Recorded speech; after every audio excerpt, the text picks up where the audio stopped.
J'aimerais aussi que tu acclames le Seigneur pour ta vie. Parce qu'il y avait beaucoup de raisons pour ne pas que tu viennes aujourd'hui au culte. D'abord, il y avait le sommeil, le temps ne favorise pas le lever. Mais tu es là. Et la pluie n'a pas pu d'obstacle. Tu es présent. J'aimerais que tu acclames le Seigneur pour ta vie. Alléluia. Merci Seigneur. Nous allons ensemble chanter. Ensemble, nous allons chanter. Ensemble, nous allons chanter.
Merci Seigneur. Veuillez vous asseoir. Attaché à la croix. À la raison de la croix, c'est à cause de toi. Il s'est déplacé, il a fait ressuscitant l'issue au voyage pour toi, toi et toi seul. Alléluia. Amen. Nous sommes toujours dans notre séminaire, le salut. Il arrive par moment de partager mes quotidiens avec vous, le peuple de Dieu. Parce que il y en a beaucoup souvent qui me rendent visite. Et lorsque nous parlons, lorsque nous échangeons, je vois quand même une carence. Je vois un manque. Je vois beaucoup d'insuffisance. Je vois beaucoup de manque. Et je me pose en même temps des questions. Nous devons savoir que si nous ne gardons pas l'enseignement, la parole que nous recevons ici, mais comment est-ce que nous allons pouvoir vaincre lorsque nous serons dans des difficultés? Il a déjà vaincu, mais la révélation de cette parole dans notre cœur nous conserve dans une atmosphère de victoire et de paix. Mais lorsque nous ne gardons pas ces paroles, lorsque nous n'arrivons pas à apprécier cet évangile que nous sommes en train de vous véhiculer chaque dimanche, c'est comme ça que nous aurons des comportements, des personnes vaincues, des personnes qui n'ont pas la victoire. C'est comme ça que nous pouvons voir des chrétiens qui sont en train de pleurer, se lamenter. Pourquoi? Parce qu'ils ne voient pas encore la gloire de l'évangile dans notre cœur. Lorsque nous prenons le psaume 107, le verset 20, qu'est-ce qu'il nous dit? Il dit qu'il envoya sa parole, il est guéri. Il les fit échapper de la force. Donc pour que le Seigneur puisse te guérir, qu'est-ce qu'il envoie? Il envoie sa parole. Il n'envoie pas deux choses, il n'envoie pas trois choses. La chose qu'il envoie, c'est sa parole. Lorsque tu es malade, qu'est-ce qu'il envoie? Sa parole. Lorsque tu es captif, lorsque tu es dans des liens, lorsque tu es oppressé, pour encore te guérir, qu'est-ce qu'il envoie? Sa parole. Quel que soit le besoin, la difficulté, le Seigneur ne veut pas recours à plusieurs choses. C'est sa parole qu'il envoie afin de pouvoir les secourir. Mais si cette parole n'est pas reçue dans ton cœur, Seigneur, tu ne pourras pas manifester, tu ne pourras pas profiter de cette guérison, tu ne pourras pas profiter de cette délivrance, tu ne pourras pas profiter de tous ces avantages que le Seigneur a donné. Il a pris un décret pour toi. Et ce décret-là, il te communique par la parole.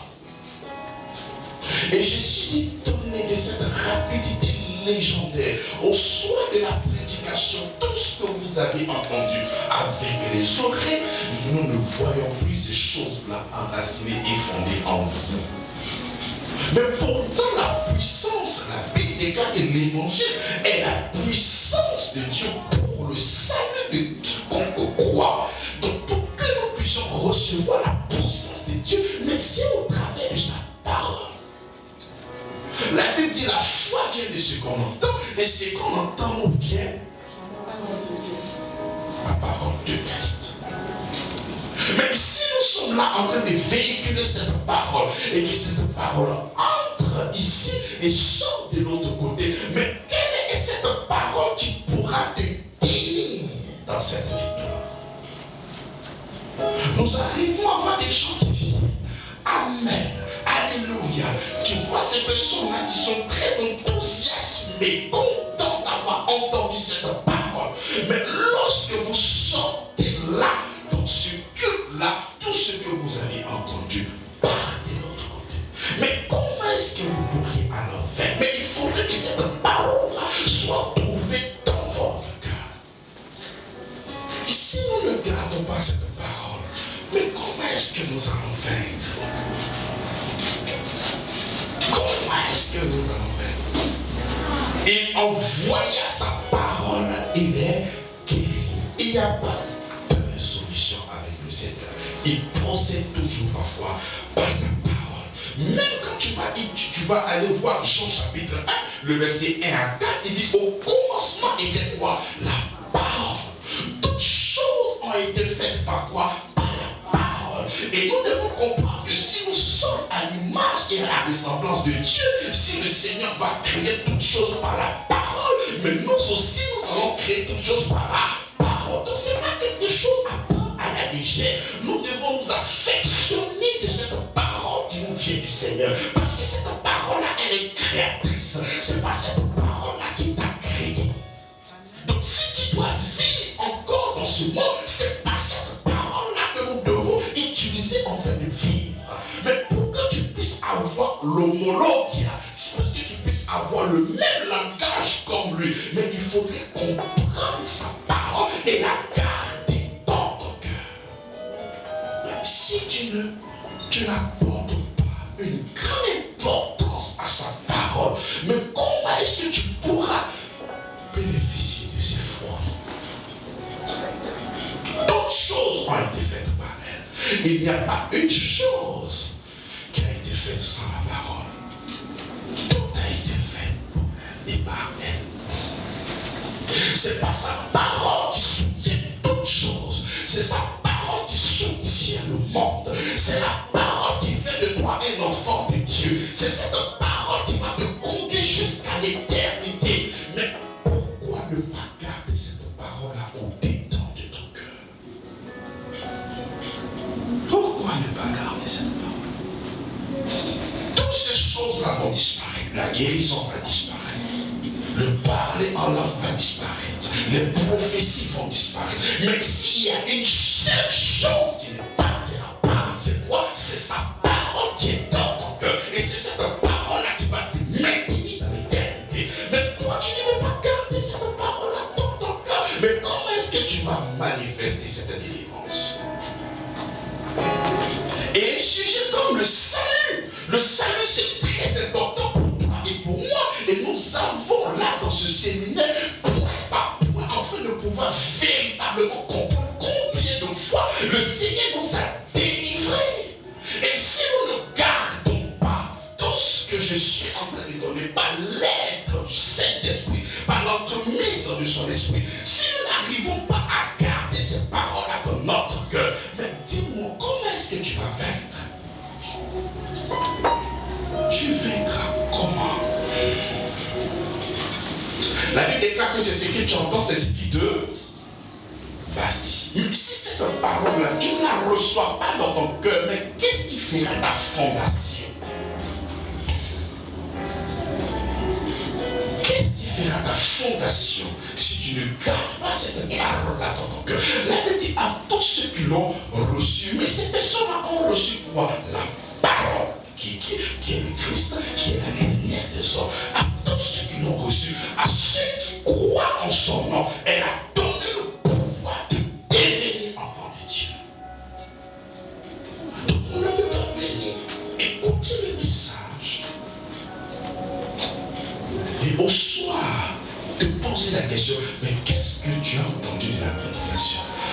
Ah non, c'était pas la même. Mais tu ne blagues pas avec le Seigneur.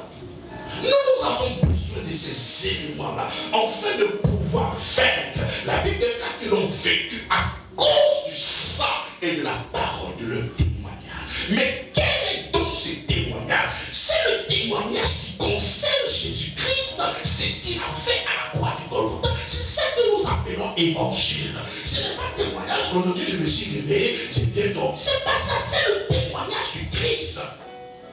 Donc d'un côté, il y a le sacrifice de Jésus-Christ qui a été fait, ok. Mais de l'autre côté maintenant, il y a le témoignage. Parce que vous et moi, nous n'étions pas là-bas lorsque Christ était mort. Donc ce que nous avons ici, c'est quoi? C'est sa parole. Prenez Jean, vous allez voir qu'est-ce que Jean dit. Jean chapitre 20, le verset 31.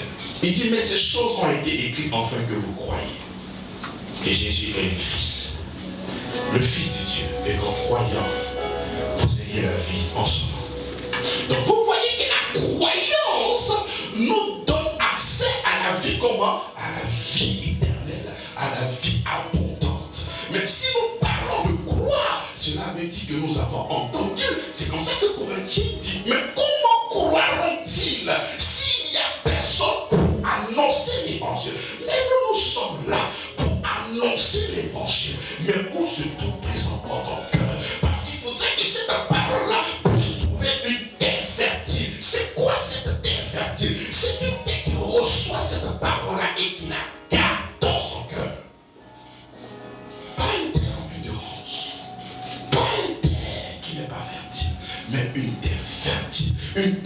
cette capacité de garder cette parole-là au dedans de son cœur.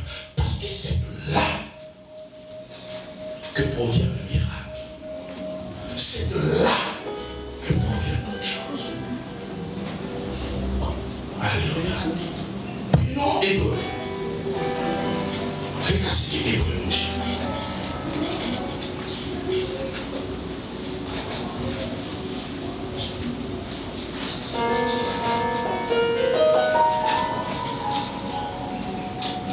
Hébreux chapitre 2, le verset 1 à 4.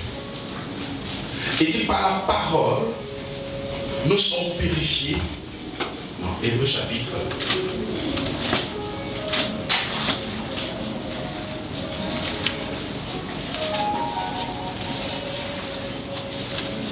2. Hébreux chapitre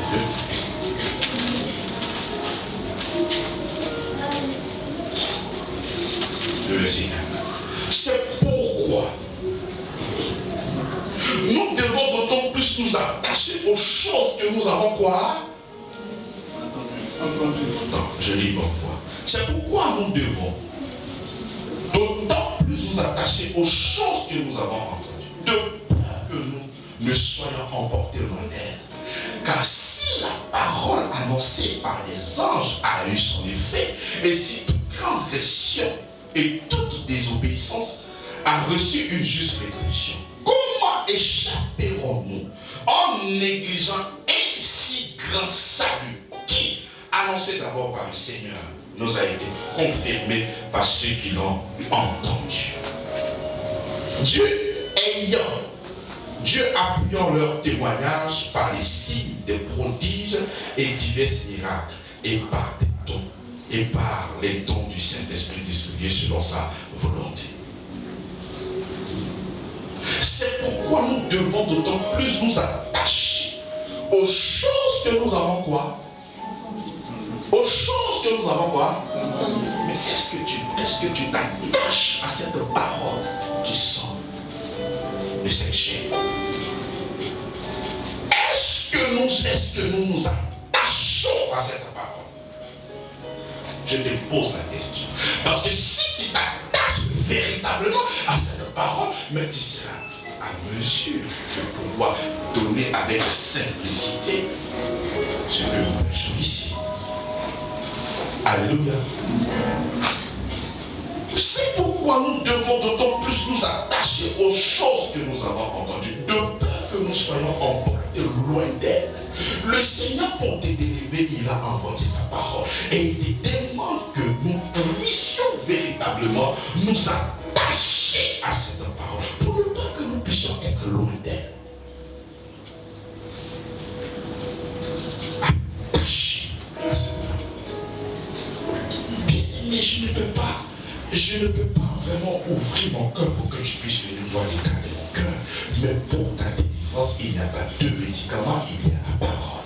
Et tu dois rester attaché à la parole. Mais pourquoi il dit rester attaché à la parole? Nous sommes dans un environnement très hostile, où les réalités de la vie peuvent même mettre en doute le témoignage donné par nos apôtres, le témoignage que la Bible nous a donné du Seigneur Jésus-Christ. Donc les difficultés peuvent venir tellement t'éliminer et que tu vas laisser cette parole de vie. Non, tu dois rester attaché à elle, quelles que soient les difficultés, parce que c'est là la délivrance. C'est parole. Mais nous voyons des personnes tellement limées que la parole même n'est plus sur la surface de ton cœur. Ce sont des pleurs et des craintes. Mais comment est-ce que tu pourras vivre cette victoire si tu as laissé cette parole, si tu n'es pas attaché à elle? Comment? C'est pourquoi nous devons d'autant plus nous attacher aux choses que nous avons entendues. J'aimerais te poser la question. Tu restes attaché à quelle parole? Quelle est cette parole-là qui te berce chaque jour? Quelle est cette parole-là qui te maintient dans tes pensées chaque jour? Mais quelle est cette parole-là qui est dans ton cœur? Est-ce que c'est la parole du Christ? Ce sont des craintes, lamentations, peur,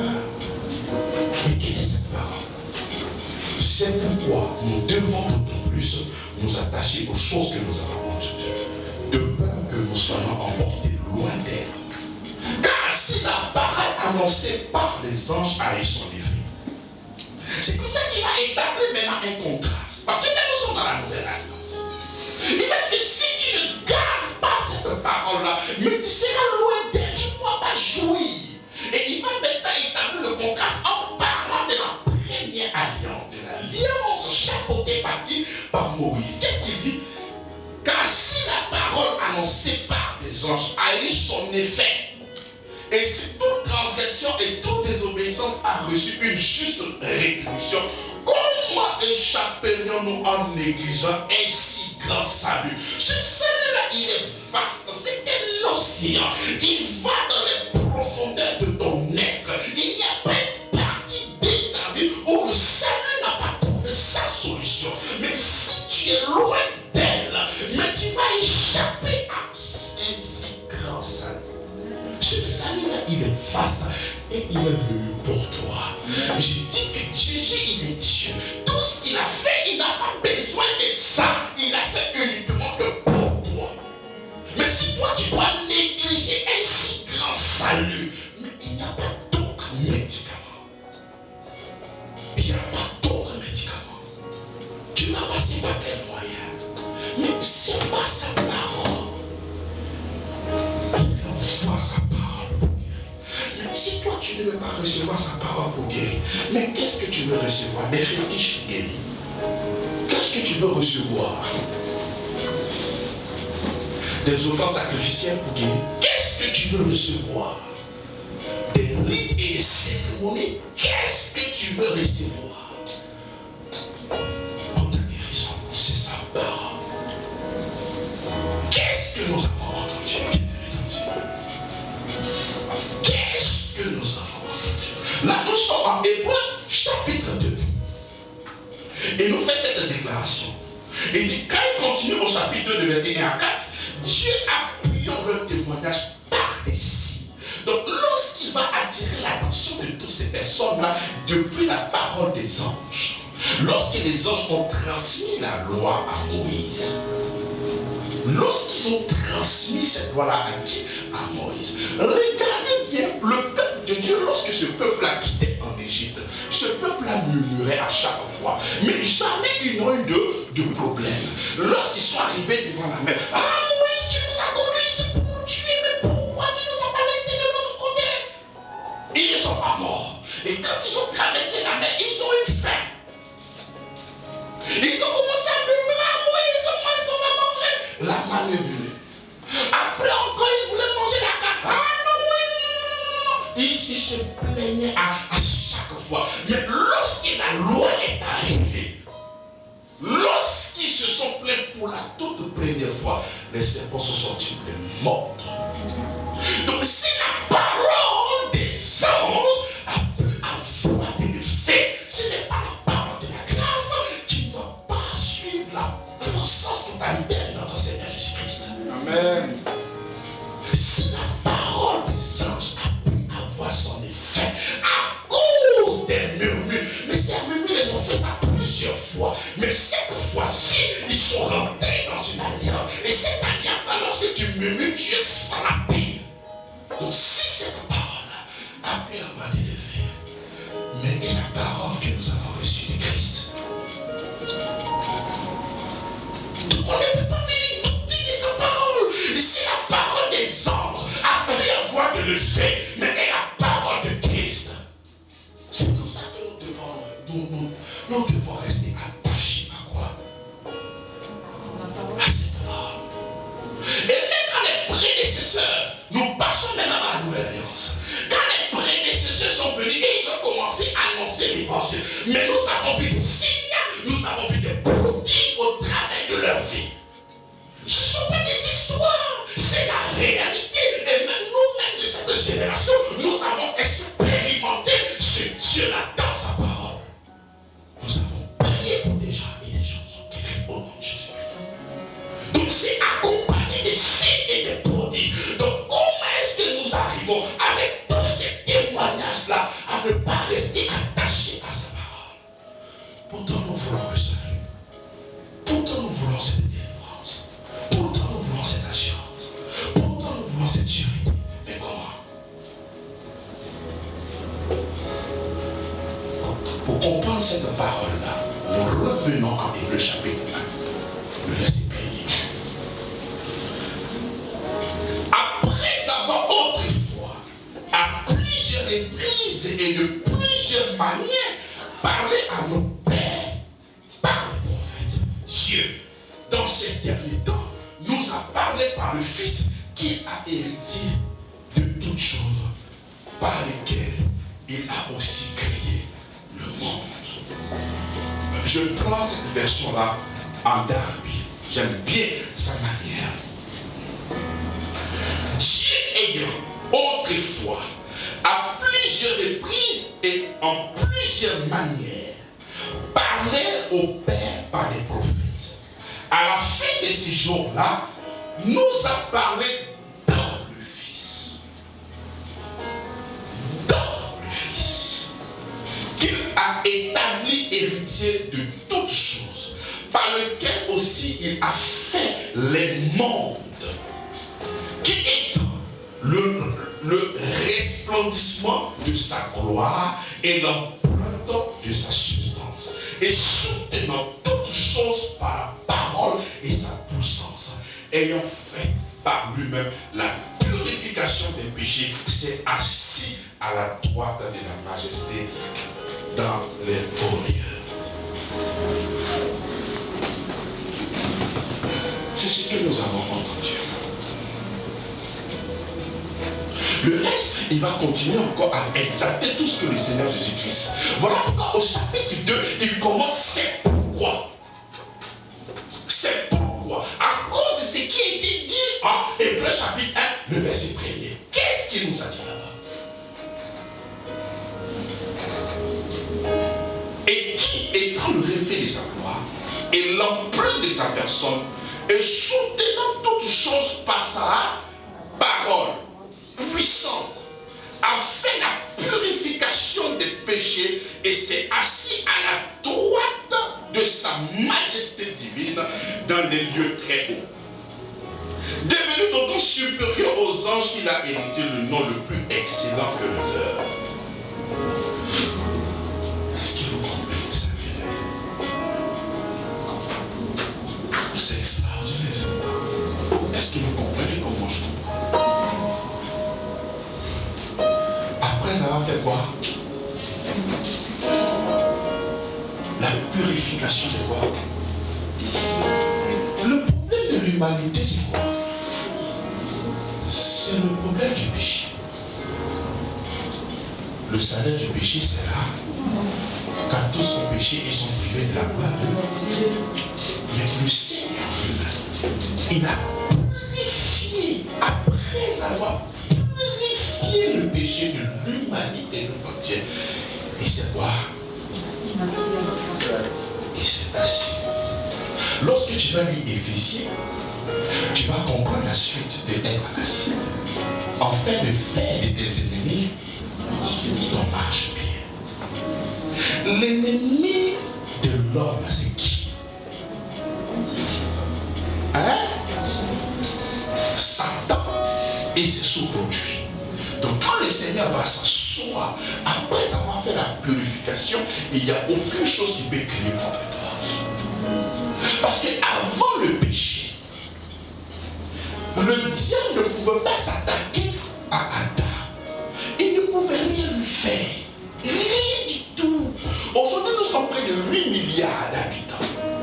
N'est-ce pas?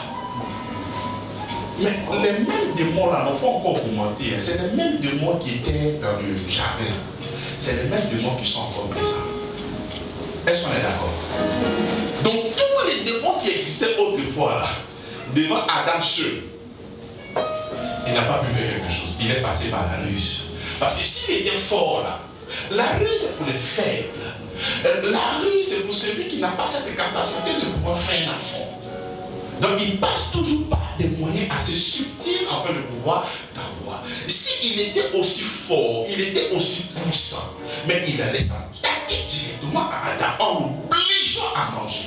Par exemple, Ça, nous voyons ce phénomène-là dans la vie de certaines personnes. Ah, le gars-là, il est possédé. Et comme il est possédé, tout ce qu'il est en train de faire ne vient pas de lui, c'est le diable qui est en lui, qui fait qu'il est en train d'agir. Donc, s'il était aussi puissant, mais il devait posséder Adam. Pour aller manger, il n'allait pas passer par la ruse. Fais ça et tu manges.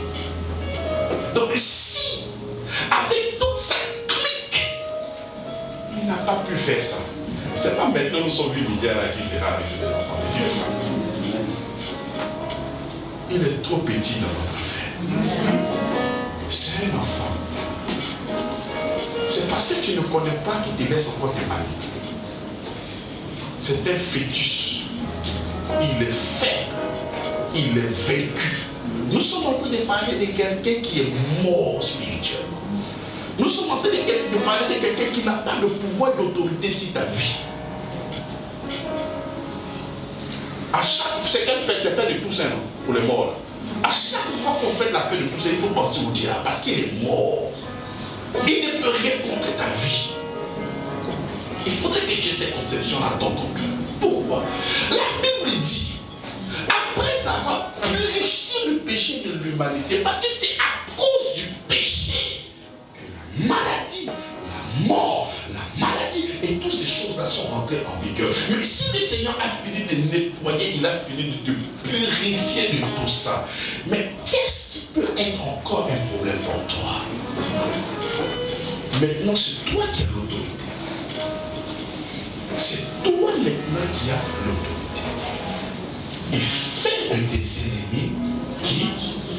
Tes ennemis, ce n'est pas ton frère qui est à côté qui ne t'aime pas. L'ennemi, c'est le diable et sa clique. L'ennemi, c'est la maladie.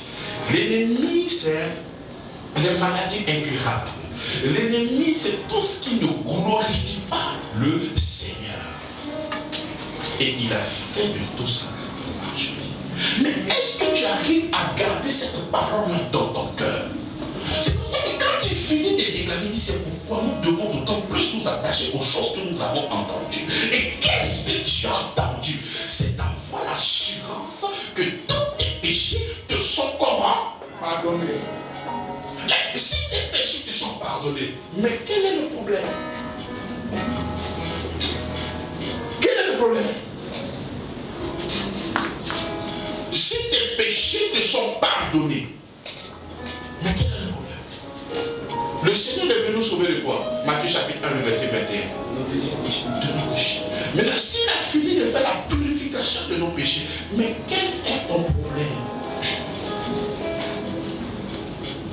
Parce qu'il faut savoir que tu crées la maladie parce que tu as une nature pécheresse.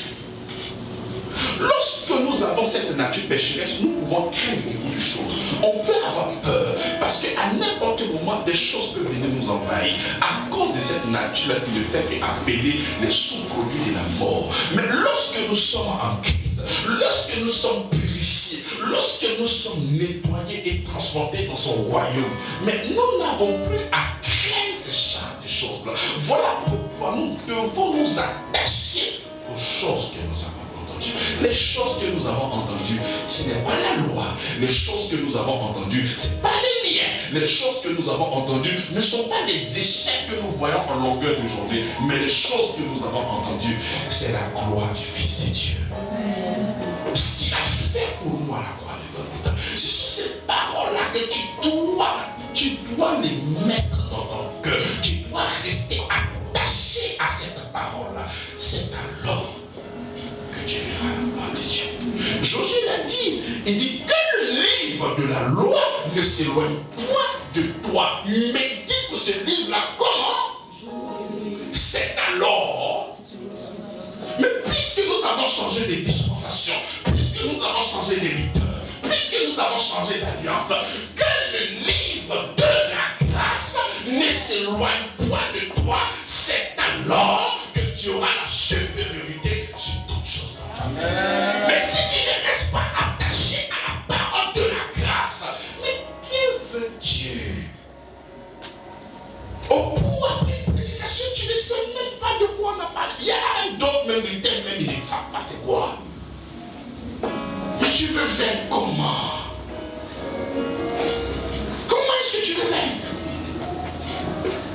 Mieux, il y a même des gens qui ont des super pouvoirs dans cette salle. Mais pourquoi je dis que vous avez des super pouvoirs? Vous ne notez pas, parce que vous avez tellement confiance à votre mémoire. C'est comme ça que lorsque vous sortez là, 2 appels, le loyer n'est pas encore payé, tout ce que le pasteur a dit à transférer là, ça disparaît. Et tu n'as pas pris le temps de noter. Donc quand tu arrives à la maison, on a prêché sur quoi? C'est vrai, on a prêché sur quoi même? C'est terminé. C'est pour ça que la Bible dit, lorsque la parole est sémée et que tu n'entends pas, le diable vient voler. On n'aime pas que ça s'enracine. Il vient voler ça. Mais si tu avais peut-être noté, arrivé à la maison, c'est vrai, tu pourras après méditer et ces paroles seront maintenant dans ton cœur. Mais tu ne notes rien. Et c'est pas si tu es venu peut-être à un concert, tu viens voir un gars là qui est en train de se trémousser, il parle de Jésus, quand tu viens dire Alléluia, Amen, tu arrives à la main, tu as oublié. Mais après maintenant, les mêmes difficultés sont là, les mêmes défis sont là, les mêmes plaies sont là, mais comme si tout ce que la Bible dit était un mensonge, c'est ta vie qui est un mensonge. La parole de Dieu ne ment pas. Nous devons rester attachés à la parole de Dieu. Nous devons rester attachés à cette parole. Mais tu restes attaché à quoi? Tu restes attaché à quoi? Mais je vous dis que la Bible répond à tout.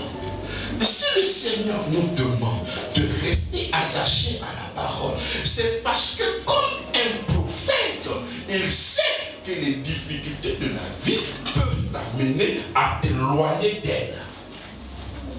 Sinon, le verset n'aurait pas de sens, n'aurait pas eu de sens. C'est pas ça. Et quand tu ne restes pas attaché à elle, mais tu penses que tu vas recevoir le miracle comment?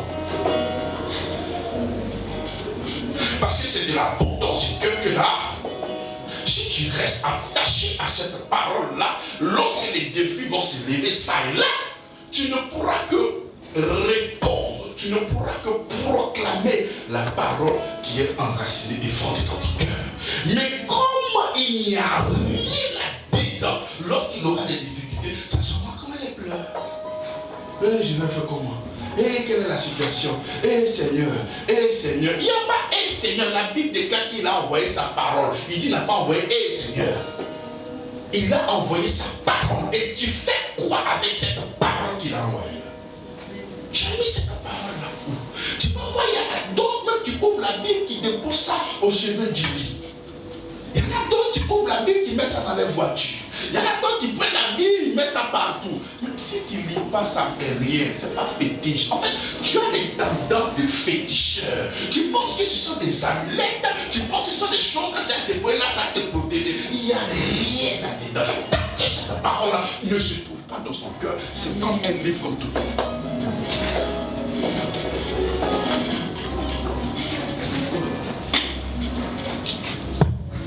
Alléluia. Amen.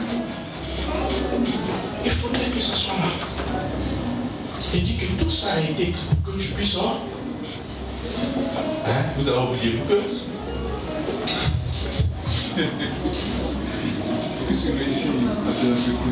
Toutes ces choses ont été écrites pour que. Tu puisses vaincre. Jean chapitre 20, verset 31. Toutes ces choses ont été écrites pour que.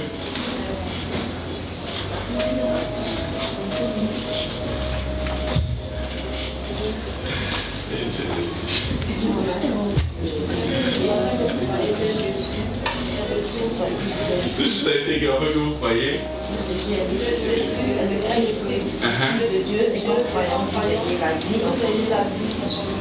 De là, alors, on n'a pas encore bougé. Vous êtes banni. Vous êtes vertigé. Les gars, le cœur est où? Il n'y a pas de numéro de propriétaire, mais pas, on n'a pas vous laisser. Et c'est compliqué. C'est quoi, c'est une maison, mais c'est Dieu. Les gars, dites-moi, qu'est-ce que c'est quoi? C'est CIE, c'est quoi? C'est la maison, c'est quoi? On va. Il a fait un courrier express. Seigneur, vraiment intervient. Parce que la parole qui s'est libérée là. Lequel des enfants, il y en a d'autres qui sont bloqués par la CIE. Toutes ces choses ont été écrites pour que ça change. Ça change. Pour que vous croyez que Jésus est le et qu'en croyant, vous avez quoi? La vie éternelle. C'est comme ça que nous sommes en train de vous donner cette parole-là pour que vous puissiez croire. Alléluia. Pour que nous puissions croire. Donc ces paroles-là doivent être là. Vous ne devez pas vous défaire de cette parole-là. Ces paroles-là doivent être là. Bien aimé, il n'y a pas de miracle. Je n'aime pas le son du. Le son était bon tout à l'heure, non? Bien aimé dans le Seigneur. Non, mettons une pause, parlons-nous. Nous devons rester attachés à cette parole-là. Qui sont ceux qui notent, qui sont venus avec un cahier? Maintenant, moi je pose la question. Les autres qui ne sont pas venus avec cahier et bic là, vous comptez sur quoi? Non, en fait, quand j'ai fini de prêcher, vous avez tout entendu. Bon, là je suis à combien de minutes? Peut-être 30 minutes de prédication? 42. 40 minutes. 42. Donc, qui va venir faire le résumé de ce qu'il vient de faire? Qui? Qui? Maintenant, si tu n'es pas resté connecté à cette parole-là, mais c'est quoi tu médites? C'est quoi tu médites? Rien. Mais tu as fait le déplacement pourquoi? Pourquoi tu as fait le déplacement? Quand tu as quitté ta maison et que tu es venu là, c'est pourquoi tu es venu pour célébrer le Seigneur. Il n'y a pas de problème. Très bien. Mais quand tu as fini de célébrer le Seigneur, est-ce que le Seigneur t'a parlé? Si le Seigneur t'a parlé, qu'est-ce qu'il t'a dit?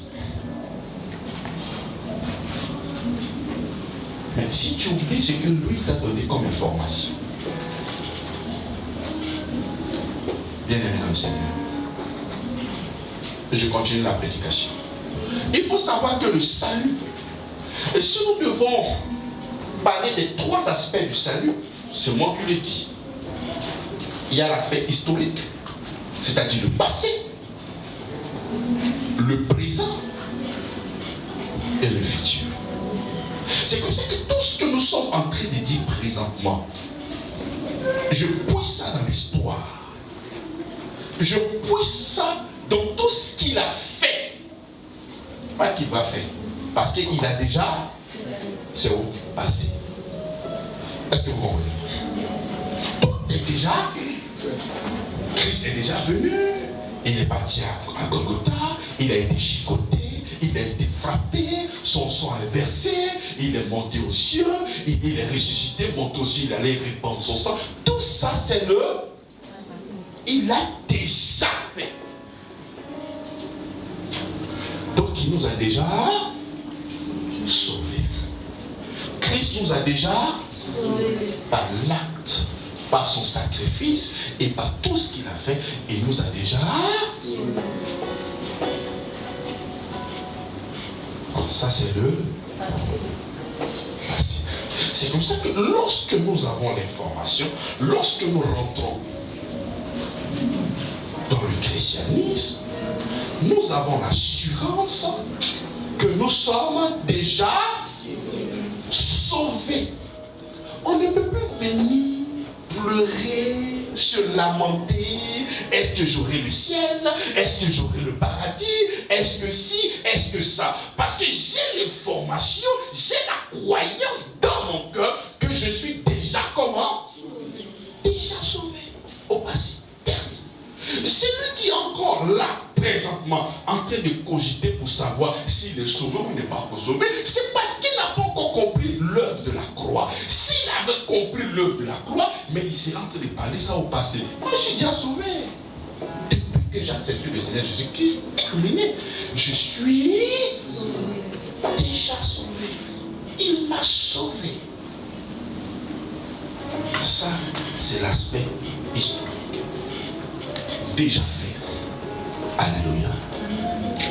L'aspect présent. Par exemple, l'aspect historique, nous allons prendre Tite. Nous allons prendre Tite. Tite 3,5. Il nous a sauvés, non à cause des œuvres de justice que nous aurions faites, mais selon sa miséricorde par le baptême de la régénération et le renouvellement du Saint-Esprit. Il nous a... C'est à quel temps? C'est le passé. Donc j'aimerais que déjà tu aies des informations au niveau de ton cœur que le Seigneur t'a déjà. Tu ne peux plus venir te lamenter pour ces genre de choses. Est-ce que le Seigneur m'a pardonné? Est-ce que vraiment j'ai sa grâce? Est-ce que vraiment j'ai au ciel? Il a déjà fait. Il t'a déjà pardonné, déjà sauvé, non pas à cause des œuvres, mais à cause de quoi? Selon sa miséricorde, par le baptême de la régénération. Il y a l'aspect maintenant comment? Comment? Présent. Présent. Nous sommes quotidiennement, c'est-à-dire, il nous a sauvés. Il nous sauve et il nous sauvera. Alléluia. Prenons Romains chapitre 5, le verset 10. Romains chapitre 5, le verset 10.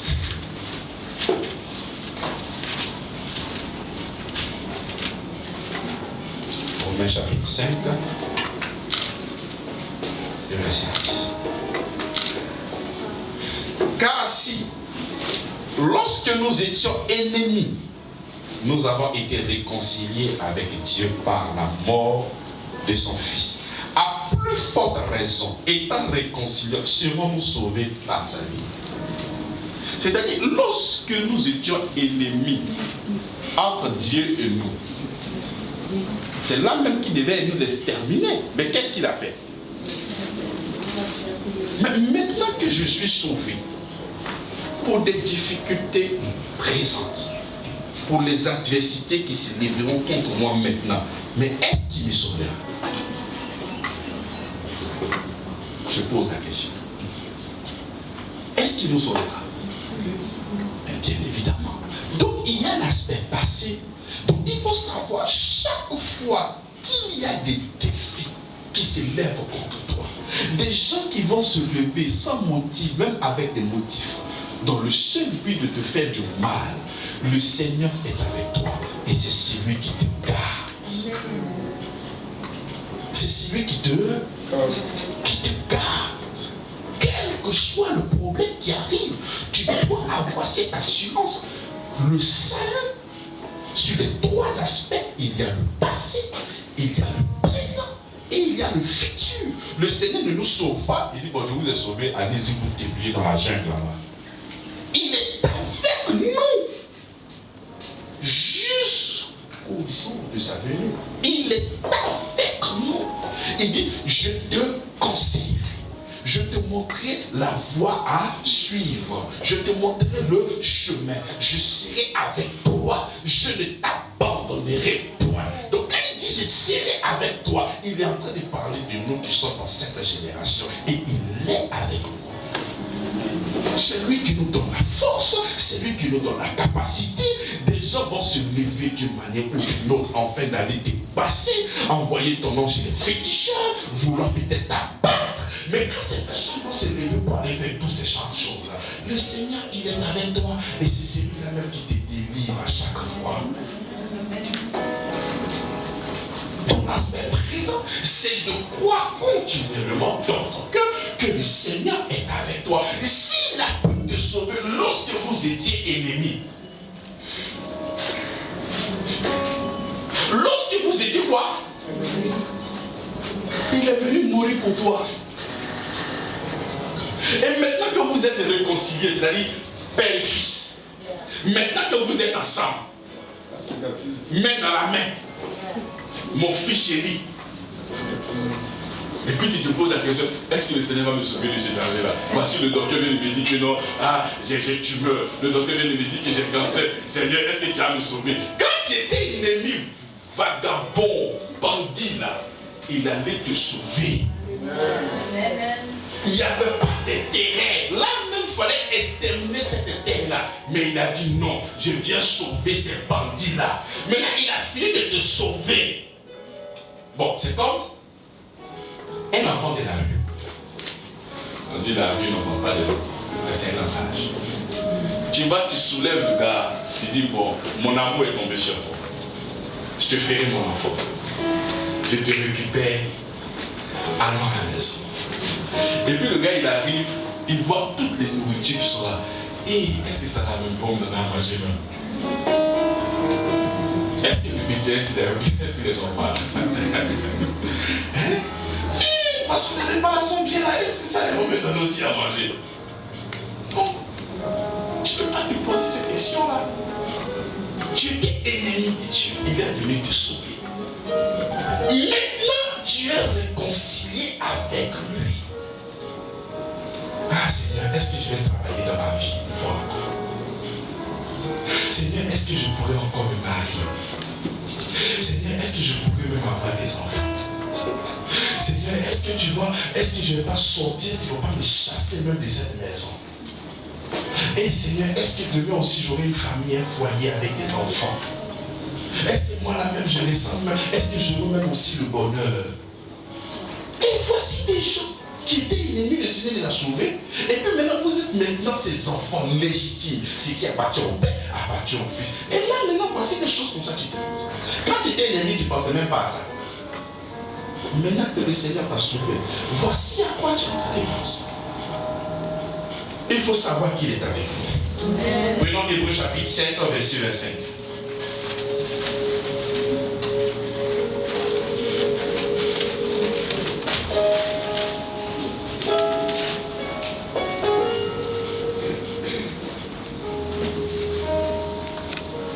C'est aussi pour cela qu'il peut sauver parfaitement ceux qui s'approchent de Dieu par lui, étant toujours vivants pour intercéder en leur faveur. Quelles que soient les choses qui vont arriver sur cette terre, mais nous savons qu'il est avec nous. C'est lui notre intercesseur. C'est grâce à lui et en lui que nous avons une réponse favorable. La Bible déclare que la prière du juste a une grande efficacité. Cette prière-là, elle est d'une grande efficacité. Pourquoi? Parce qu'elle est faite par un juste. Et qu'est-ce qui fait que tu es juste? C'est le Seigneur Jésus-Christ. C'est lui qui intercède au trois jours venus pour la justification. Qui accusera les élus? C'est lui qui les justifie. Donc comment est-ce que tu peux être là présentement, puisque nous sommes au présent? Là, je suis en train de parler de toi et je suis en train de parler de moi. Mais comment est-ce que tu vas t'imaginer ça arriver faire comment? Le Seigneur t'a abandonné. Non, je te pose une question. Il t'a déjà abandonné. Mais qu'est-ce que Salomon a dit? Il dit, j'ai vieilli. Qui peut m'aider? Je vous aime une personne. Ne faites pas comme si vous connaissez. J'ai été jeune et j'ai vieilli. Oui. Je n'ai jamais abandonné de l'Éternel. Ça, c'est quelqu'un qui est dans l'alliance de la loi qui dit ça. Et toi, tu as le sang, tu as le coup, tu as la mort, tu as l'enseignement, tu as la résurrection dans ce Jésus-Christ. Et tu viens te poser la question, mais est-ce que le Seigneur va me sauver? Est-ce que tu es sérieux avec toi-même? Est-ce que tu es sérieux? Donc voici des gens qui n'étaient pas dans cette alliance dans laquelle nous sommes, mais regardez leur déclaration. J'ai jamais vu. Et encore, l'injustice qui prônait là-bas, là, c'était ceux qui avaient quand même un peu de bon comportement. Sinon, en dehors de Christ, il n'y a aucune personne qui était juste. Aucune personne. Donc, si des gens avaient quand même un bon mode de vie là, qu'on pouvait considérer comme voici un exemple, pouvaient recevoir la fidélité de Dieu. Mais et toi qui as la justice de Dieu en toi, et tu te poses la question, est-ce que le Seigneur va te faire du bien? Non, tu ne dois pas te poser ce genre de questions. Tu arrives à te poser poses cette question-là, tu sais pourquoi? Parce que tu n'es pas resté attaché à la parole de Christ. Autrefois, il a parlé à nos pères, mais il nous a parlé d'un fils. Mais est-ce que tu restes attaché à... Parce que si tu restes attaché à cette parole, tu ne peux pas t'imaginer que dans cette alliance-là, il va t'abandonner. Tu ne peux pas. Et puis n'essaie pas de voir Dieu comme toi. Non, n'essaie pas d'apprécier Dieu avec toi ton cœur. Parce qu'on sait que toi là, tu peux abandonner ton enfant à cause du bonheur. C'est beau. Il y a des gens qui ont abandonné les enfants à cause du bonheur. Vous n'avez pas vu ça? Ok. Que ce soit mère. Non, la mère là. Oh, ils ont abandonné. Des hommes aussi, ils ont abandonné. Il n'y a pas quelqu'un sur cette terre-là. La seule personne qui ne peut jamais abandonner, c'est qui? Jésus. Donc si toi, tu sais que tu as déjà abandonné un gars là, tu as déjà abandonné tes enfants, il ne faut pas penser que Dieu il est comme toi. Dieu n'est pas comme toi. Il ne le fera jamais. Il ne peut pas t'abandonner. Impossible. Impossible. Ça n'a qu'à te compliquer comment. Il faut voir des choses bizarres. Mais toi, il dit, ne t'ai-je pas dit? Que quoi? Est-ce que tu crois vraiment? Tu rentres à la maison, oh Seigneur, voici ce que le pasteur a dit. Merci parce que tu m'as. À 15h, Seigneur, ça va y faire comment? Tu ne crois pas. Tu sais comment Jacques t'appelle? Pas pasteur Jacques. Il dit, tu es un homme irrésolu. Tu es un homme comment? Il dit, tu es comme les flots de la mer. Vous voyez comment est-ce que la mer bouge? Tu vois comme ça. Il dit, c'est comme ça que tu es. Il dit, ne pensez pas qu'un tel homme recevra quelque chose de la part du Seigneur. Tu es dans une alliance où le Seigneur t'a embrigadé d'un héritage éternel. Pas de promesses. Héritage, quelque chose que tu as déjà. Et tu viens remettre en cause son héritage. Est-ce que le Seigneur verra? Mais c'est la somme de tes confessions là même qui font que tu ne vois pas Dieu se manifester dans ta vie. Voici le vrai problème qu'il a. Mais si tu ne crois pas, donc il te sera fait selon ta foi. Ah, c'est pas lui. De toi à moi. Tu peux faire rentrer chez toi à la maison quelqu'un dont tu doutes. Non. C'est-à-dire que tu vois quelqu'un, son aspect est bizarre, tu doutes de lui. Tu peux mettre avec lui. Mais comment est-ce que toi tu doutes du Seigneur et que Dieu vient dans ta vie? Il n'a qu'à venir régler le problème. Puisque toi-même là, tu doutes de lui. Tu doutes de lui. Tu ne sais pas le gars là, est-ce qu'il va m'aider? Est-ce qu'il va pas m'aider? La affaire de Dieu là, son affaire compliquée. C'est compliqué. Il y a un tout Seigneur, tu m'attends, si tu n'es pas au plein, il va péticheur. Il faut prendre ton sport, il faut aller vite. Quand il invoque là, il vient, il répond. Vous avez vu ce qui se passe de l'autre côté? Quand il invoque, il vient. Les gens sont dit que Dieu a appelé le frapper. Dieu a frappé qui? Vous avez appelé votre gars. Le gars il est venu, il vient comment? Il détruit, donc vous l'avez appelé, il est venu détruire. Vous finissez d'invoquer le diable et vous dites que Dieu m'a frappé. Mais vous laissez Dieu en paix. C'est le gars que vous avez appelé là. C'est lui qui est venu vous détruire. Et c'est ça. Donc tu ne peux pas être présentement. Je vous donne encore une image. C'est comme quelqu'un qui ne sait pas nager et qui tombe dans l'eau. Il est en train de se débattre. Donc le maître nageur arrive, il attrape, il le sécurise. Il a fini de le sécuriser, non? Donc qu'est-ce qu'il doit faire? Il doit maintenant sortir. Et puis pendant que le maître nageur te demande si il va me sauver, laisse-moi. Laisse-moi. Est-ce qu'il peut me sauver même? Parce qu'une chose c'est d'attraper, qui est l'aspect du passé. Donc maintenant il doit nager pour aller maintenant au bord. Donc c'est ça qui est l'aspect présent. Donc pendant qu'il est en train de bâtir, le gars, mais est-ce qu'il peut me sauver même? Et puis tu quittes dans sa main. Mais c'est que tu es mourir toi-même. Donc tu dois te laisser conduire par lui. Tu dois t'abandonner entièrement. Voilà même pourquoi les mecs nageurs, enfin, s'il y a des gens qui savent nager, c'est comme moi, ils vont comprendre. Quand quelqu'un est en train de se noyer, c'est pas lorsqu'il est agité là que tu viens le chercher. Il faut le laisser va boire l'eau. Quand tu sens qu'il veut commencer à couler là, c'est là que tu viens le récupérer. Parce que là, il est comme faible maintenant. Il ne pourra qu'être conduit facilement.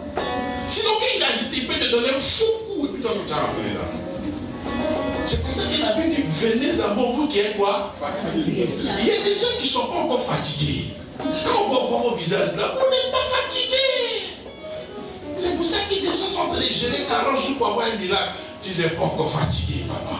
Quand tu seras vraiment fatigué, tu vas dire, Seigneur, amène-moi. Tu n'es pas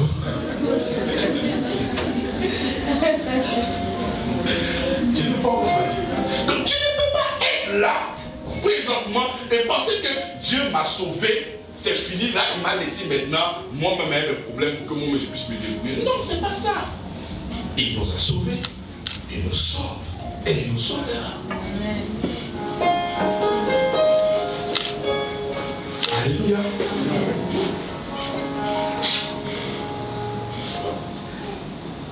Et c'est ça la vérité de l'évangile, bien aimé dans le Seigneur. Je veux vraiment m'attarder un peu sur l'aspect présent. Parce que c'est là que nous sommes présentement. Nous sommes dans le présent. Chacun de nous, d'une manière ou d'une autre, a des défis. Mais pose-toi la question. Est-ce que ces défis-là n'ont pas trouvé une solution déjà? En fait, c'est ça. Je ne suis pas en train de vous dire il faut croire que tu n'auras pas de difficultés. Ça serait une utopie, ça serait un mensonge. Les difficultés viendront.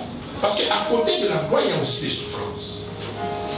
On est d'accord? C'est lui qui accepte le Seigneur Jésus-Christ. Forcément, il aura des difficultés, il aura des défis. Même moi, mon pasteur, là, j'ai des défis. J'ai des difficultés. Mais si je voulais faire peut-être comme certaines personnes ici, il y a longtemps peut-être que je ne venais plus prêcher. Je venais m'asseoir, puis il y a mon premier. Qui vous a dit que souvent je ne tombe pas malade? Souvent je tombe malade. Mais je n'ai jamais loupé un dimanche et un mercredi parce que je sais que moi, là, je dois prêcher. C'est pas qu'est-ce qui va se passer dans mon corps, mais je dois être là pour prêcher. Pourquoi? Je m'attache à cette parole-là, qui est la guérison manifestée en Jésus-Christ de Nazareth. Tu vois? Je ne me laisse pas vaincre. Ah, ça là, j'ai fait comment? Ça, c'est sûr que je ne pourrais pas aller au culte. Oh, vraiment, Seigneur. Ça là, j'ai fait comment? La maladie là. Alors, ancien. Alors. C'est ça là, on est mercredi, hein. Toi, tu as déjà projeté le dimanche là. Toi, tu ne peux pas venir à l'église. Mais toi, tu es malade. Donc, tu vois où ta foi est localisée. Ta foi n'est pas localisée en Christ, mais en cette maladie qui va te terrasser du mercredi, terrasser jeudi, terrasser vendredi, terrasser samedi, et dimanche encore qui sera terrassé. C'est comme ça que la Bible dit, nous devons d'autant plus nous attacher aux choses que nous avons entendues. Et ces choses que nous avons entendues, c'est la parole du Christ. C'est la parole du Seigneur. Donc, quelles que soient les difficultés bien aimées dans le Seigneur, vous voulez qu'on attaque le futur? Restons dans le présent, c'est pas mieux. Quelles que soient les difficultés bien aimées, nous devons rester attachés. Concernant le futur, par exemple, tu prends à Philippiens chapitre 3, le verset 4. Le verset 20 à 21. Mais notre cité à nous est dans les cieux, dont nous attendons aussi comme sauveur le Seigneur Jésus-Christ, qui transformera le corps de notre humiliation et le rendra aussi semblable au corps de sa gloire, par le pouvoir qu'il a suscité toutes choses. Amen. Philippiens chapitre 3, le verset 20 à 21.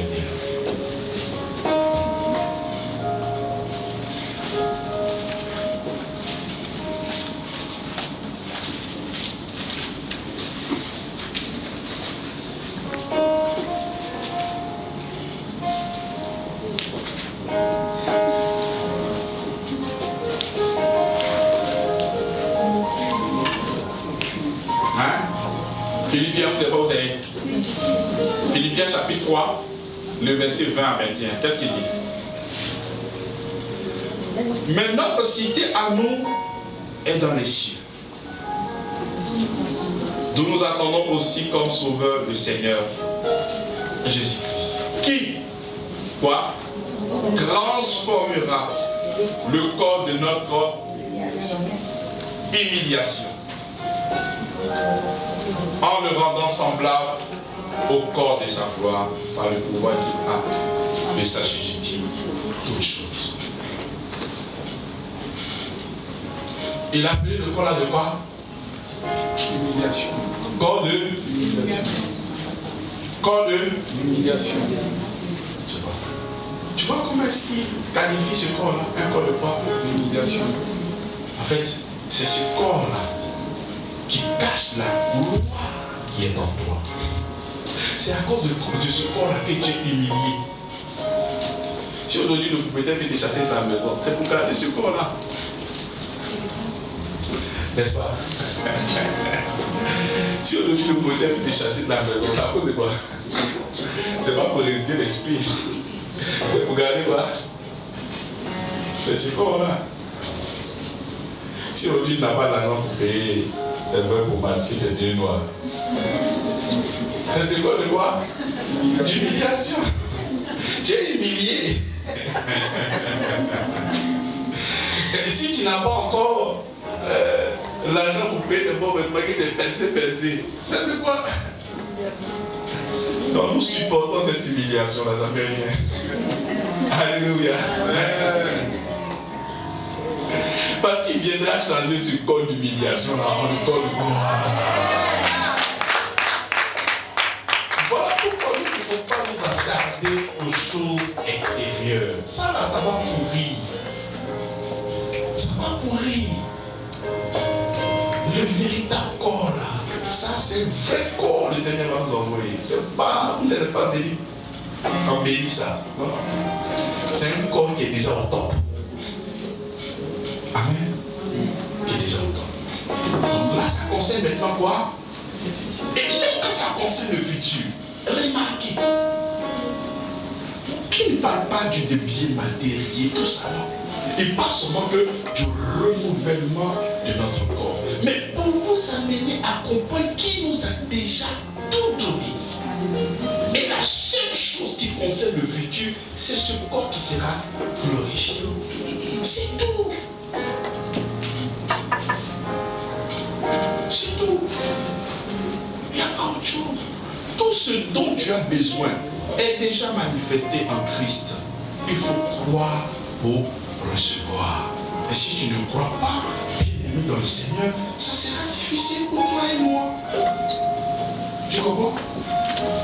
La grâce marche avec la foi. La loi marche avec les œuvres, mais la foi, la grâce marche avec quoi? La foi. Avec la foi. Qu'est-ce qui s'est passé?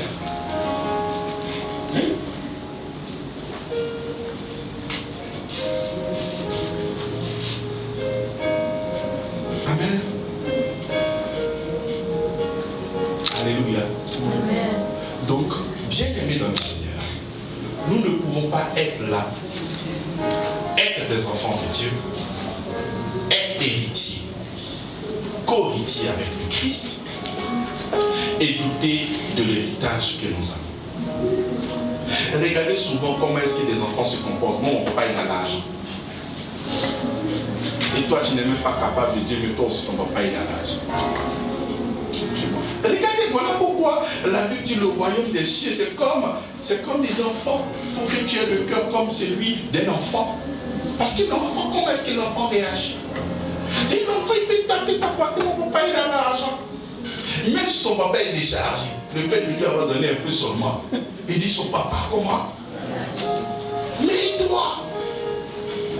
Il suffit que le père dise à son enfant, je vais t'acheter une nouvelle paire à la rentrée scolaire, ou bien un nouveau sac, ou bien je vais t'envoyer en France. Mais tu peux plus l'enfant dans le quartier. Mon papa va m'envoyer là-bas. Mon papa va faire ci. Mon papa va faire ça. L'enfant a confiance. Mais un héritage aussi que tu as du Seigneur. Tu ne peux pas le frôler. Parce que tu doutes dans ton cœur. Parce que tu ne crois pas. Lorsque tu vois qu'il y a des difficultés, que ça coince ici, et là, tu commences à mettre en doute la parole de Dieu dans ton cœur. Tu commences à douter, mais grave. Mais grave. Mais pourtant, il est là. Pourtant, il est là. Il est près de toi. Si le Seigneur va même à dire qu'il connaît le nombre de tes cheveux,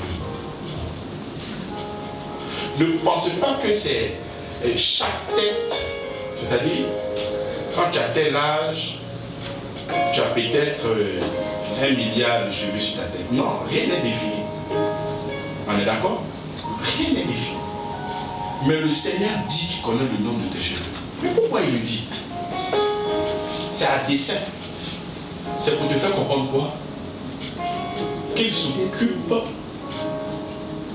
Hein? Qui peut m'aider? S'occupe de chaque petit détail. De ta vie. C'est-à-dire qu'il n'y a pas un domaine où le Seigneur laisse des raisons. Il n'y en a pas un. Tu peux même dire, pasteur, ce que tu dis est vrai, mais voilà des réalités. Mais quand tu dis voilà des réalités, ça veut dire que toi-même là, tu ne crois toujours pas. Parce que quand tu laisses ta parole, tu n'es plus attaché à elle. Tu es attaché maintenant à la réalité. C'est vrai, pasteur, ce que tu dis est vrai, c'est vrai. Non, il ne faut même pas dire pasteur, ce que tu dis est vrai. Il faut dire oui, c'est que la parole de Dieu est vraie. Mais quoi? Mais déjà, même que tu mets un mais, cela prouve l'insuffisance, la carence, et que tu ne crois pas véritablement au Seigneur. Il n'y a pas mais. Il n'y a pas mais. Est-ce que vous savez qu'il y a des gens dans les pays islamiques qui sont brûlés à cause du Christ? Est-ce que vous savez que Watchman Lee, il a écrit plus de 40 livres sans Bible en prison? Tellement que c'était difficile d'avoir une Bible. Impossible d'avoir une Bible. Et ce gars-là, il a fait sortir 40 livres en prison. Sans la Bible. Papier. Parce que nous savons que tout est déjà par la révélation de notre Seigneur Jésus-Christ. L'apôtre Paul ne s'est pas appuyé sur un livre pour pouvoir écrire les épîtres. La révélation est venue fraîchement par l'Esprit du Seigneur. Enfin, il écrit ces révélations. Mais nous devons comprendre. C'était difficile pour certaines personnes. Est-ce que vous avez l'information comment est-ce que les apôtres nous ont quittés? Est-ce que vous avez l'information de tout ça? Aujourd'hui, on a un peu de défi, on est prêt à mettre en doute. Nous nous détachons de cette parole de vie. Et nous nous tournons vers des pratiques, vers plusieurs choses dans le but de pouvoir recevoir du Seigneur. Mais pourtant, il nous attend quelque part. Il nous attend par la grâce, par le moyen de la foi. Donc quand tu finis de papillonner, tu penses que ça ne marche pas. Tu vas papillonner, tu vas papillonner, tu vas papillonner. Quand tu reviens encore dans la foi, 5 minutes, tu ne vois pas, tu cherches encore à papillonner, à papillonner, à papillonner. Mais après, tu viendras dire que vraiment, la foi en Christ là, c'est seulement que des blabla. Non! Il y a des gens qui ont expérimenté la foi. Et je crois que toi-même, tu l'as déjà expérimenté. C'est parce que tu es tellement impatient que tu commences à douter de l'œuvre de Dieu.